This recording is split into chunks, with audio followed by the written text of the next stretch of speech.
சங்கீதம் 89ஆம் அதிகாரம் வசனம் 13 36 வசனங்கள்.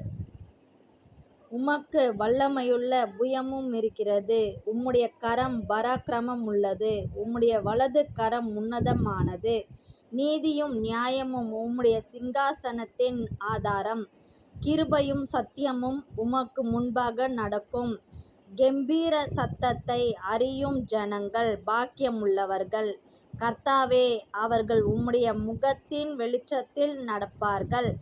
அவர்கள் உம்முடைய நாமத்தில் நாடோறும் களிகூர்ந்து உம்முடைய நீதியால் உயர்ந்திருப்பார்கள். நீரே அவர்கள் பலத்தின் மகிமையாய் இருக்கிறீர். உம்முடைய தயவினால் எங்கள் கொம்பு உயரும். கர்த்தரால் எங்கள் கேடகமும் இஸ்ரவேலின் பரிசுத்தரால் எங்களுடைய ராஜாவும் உண்டு.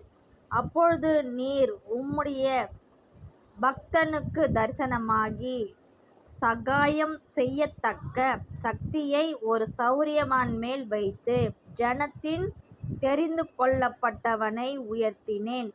என் தாசனாகிய தாவீதை கண்டுபிடித்தேன். என் பரிசுத்த ஸ்தலத்தினால் அவனை அபிஷேகம் பண்ணினேன். என் கை அவனோடே உறுதியாய் இருக்கும்.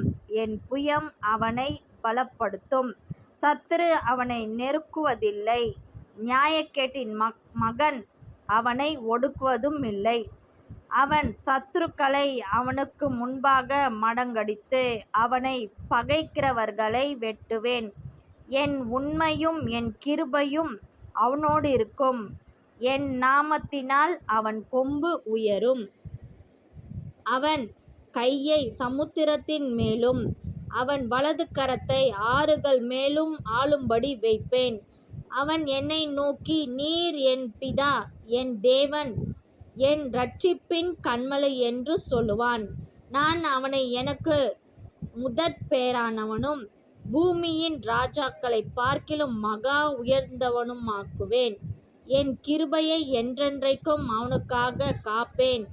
என் உடன்படிக்கையை அவனுக்காக உறுதிப்படுத்தப்படும்.